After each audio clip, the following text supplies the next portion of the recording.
guys, it's an exciting day because we're beginning a brand new online study. We're going to be studying the Gospel according to Luke, and it's going to begin as a Christmas study because we're going to go through the true account, the historical facts surrounding Jesus's birth, and then that's going to jumpstart a 10-month study verse by verse through the book of Luke. And so I hope that you're ready to embark on this study with other women, with other people who are walking through the same section of scripture every single day with you. And so per the reading plan this week, we're going to be in Luke chapter 1, and we're going to focus on verses 1 through 21. So that's all the verses you're responsible for this week. 1 through 21. And so I hope you're going to find time every day to pray and read these 21 verses. Ask questions. Tomorrow on Tuesday, I'll post a question. On Wednesday, we'll focus on prayer and praise. On Thursday, we'll write a verse down to remember. And then on Friday, we'll have our second teaching video. So every week's format will look just like that. So find time every single day to check Thy Word Workshop for Women's Facebook page so you know where we are and you can share in the online community. But now we're ready to dive into this passage. And so today's teaching video is going to cover verses 1 through 12. And if you haven't had time to read, if you have a study Bible, I encourage you to read the commentary that comes before you begin the Gospel of Luke. It'll give you the date, the historical truths about it, the theme, all kinds of things. It'll probably give you an outline. So I do encourage you to use your study Bible. And also on Saturday, I did post some things that we want to understand before we dive in because we want to keep this in context. And so we want to know all we can about the author. You know, the author in Luke is never mentioned, but we know that per all the historical facts and the style of the writing and all those things, it lends itself to being written by Luke. Luke also wrote Acts, and so it's in the same Greek, really formal writing. You know, it's really unique to him. And so as we dive in, we want to consider the author, which God used, which was Luke. And so let's dive in and begin in verse 1. And so I've kind of made an outline for myself. The first thing we're going to see is that verses 1 through 4 are a long, complicated sentence. Verses 1 through 4 are one sentence that Luke is going to open up this book with. Then we're going to see the account and accomplishments of Jesus Christ's life. That's what you're going to see in the book of Luke. We're going to go all the way from the beginning, all the way through the end to his ascension. And so it's going to be an account of Jesus's accomplishments. Then we're going to see that it's absolute truth. You know, all throughout Scripture, you should always be knowing that what you're reading is true. It's absolute truth. And in an age where you can't find truth anywhere, especially absolute truth, we want to know that Scripture is where we get truth from. So we're going to see that in the Gospel of Luke. And then verses 5 through 12, we're going to see the announcement of John the Baptist's birth, which was the forerunner. You know, that John the Baptist would be born not as a priest in the royal line of his family, but a prophet. So that's what we're going to see today as we look at verses 1 through 12. So pick up with me in verse 1, and this is what it says. Inasmuch as many have undertaken to compile an account of the things accomplished among us, just as they were handed down to us by those who from the beginning were eyewitnesses and servants of the word. It seems fitting for me as well, having investigated everything carefully from the beginning, to write it out for you in consecutive order, most excellent Theophilus, so that you may know the exact truth about the things that you have been taught. And so he kind of begins the account and how he's going to really lay out his writing. You know, that Luke is not an eyewitness. He is not an apostle. He is not a Jew. He's a Gentile. And so this is very unique.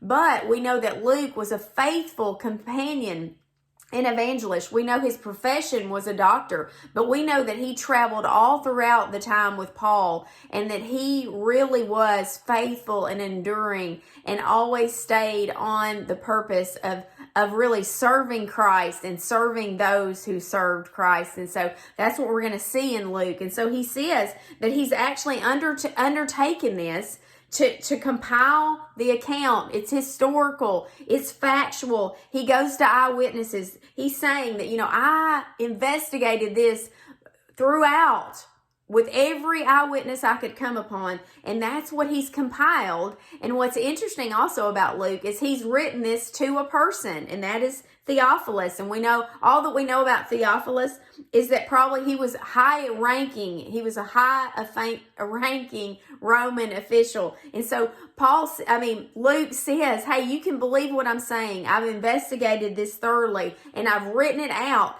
And the other thing to remember is when he talks about the order it's in, it's not really in chronological order. It's more in spiritual order, because he's going to tell the story of the gospel, of the life of Christ, and he's going to do it in a way that's so compassionate and so open, really, to not only the Jews but also the Gentiles, which was going to be so groundbreaking and so much freedom in the gospel. And so that's who he's writing to. And so the one application question that I want you to ask yourself after we finish those first 4 verses is this: how do you view Scripture? Do you view it as absolute truth, historical fact? Our view of Scripture is going to really come down to absolute truth for us. That we in a world of non-truth and no absolute truth, that we're different than that. We have absolute truth. We always know that Scripture is inerrant. And that means that the Bible is without error or fault. We know it's infallible, which means it's trustworthy. But the kicker for today, I believe, is it's sufficient. That Scripture interprets Scripture. That we can go to His Word and we know it's sufficient for all things. And so that's what I want you to ask yourself. How do you view Scripture? Because Luke's saying, hey, this is absolute truth. I've investigated this. And also, not only that, but what do we know in 2 Timothy chapter 3, verses 16 through 17? It says, all Scripture is inspired by God and profitable for teaching, for reproof, for correction, for training in righteousness, so that the man of God may be equipped for every good work. And so all Scripture is God-breathed. And so we need to remember that when we look at the gospel according to Luke. And I want you to ask yourself your view of Scripture. Do you have a high view of Scripture? Because it is absolute truth. Now we're going to get to the announcement. Look at verse 5. It says, in the days of Herod, king of Judea, there was a priest named Zacharias of the division of Abijah. And he had a wife from the daughters of Aaron, and her name was Elizabeth. And so it gives you the time frame. This is historical. We know that this was during the days of Herod, and it was in Judea, and that Zacharias and Elizabeth were in this bloodline of Aaron. And we know that if you go back to the Old Testament, Aaron had the descendants were always priests and a part of the priesthood. And so that's what we see. That God was very specific in the bloodline in which Aaron and Elizabeth would be in. And so that's who they were. Aaron is a priest in the temple. And it says they were both righteous in the sight of God, walking blamelessly in all the commandments and requirements of the Lord. And so in a godless time, in a time that was very full of trials and tribulations and difficulty, that this is that time period when really between the Old Testament and the New Testament, when really there was 400 years of silence. Well, Aaron and Elizabeth were faithful, even though it was difficult times for those of faith. And so we see that they were righteous, that they walked with God. And we want to know that this doesn't mean that they were perfect by any means. They were not perfect. No one is perfect but Jesus himself. But they did walk with the Lord. And so that's another piece of application. You're not sinless. None of us are perfect. None of us are without sin. We sin every single day. But are we walking with the Lord? Elizabeth and Zacharias were walking with the Lord. And it said, but they had a problem. It says, but they had no child. And because Elizabeth was barren and they were both advanced in years. And so when you look at that, you see that this was a difficult thing, that this was viewed for Elizabeth and Zacharias is something shameful, that they didn't have any children. And Luke tells us that medically she was barren. And then the double whammy was they were advanced in years. You know, they were this was a reproductive impossibility. This was impossible for her to have a child. That's where they were. They were helpless to have a child, but they're not hopeless. We're going to see that. And it says, now it happened that while he was performing his priestly service before God in the appointed order of his division, according to the custom of the priestly office, he was chosen by Lot to enter the temple of the Lord and burn incense. And we need to understand this. This was a once in a lifetime opportunity for this priest, that there were all these divisions. And I'm going to give you that. Zacharias was a priest belonging to the division of Abijah, which they gave us, which was one of 24 shifts. So twice a year, they would go in and they would be divided out the way according to their order. And each shift was caused to serve in the temple in Jerusalem twice a year from Sabbath to Sabbath. And there were so many priests that the privilege of burning incense came only once in a lifetime. So that's what we're going to see here.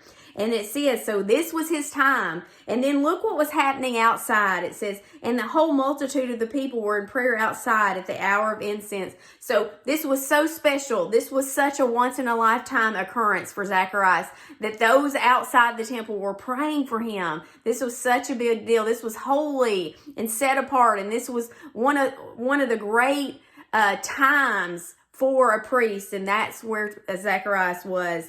And then it says, an angel of the Lord appeared to him, standing to the right of the altar of incense. And Zacharias was troubled when he saw him, and the fear gripped him. And so it says that they were outside praying. And what happens? An angel of the Lord appeared to him.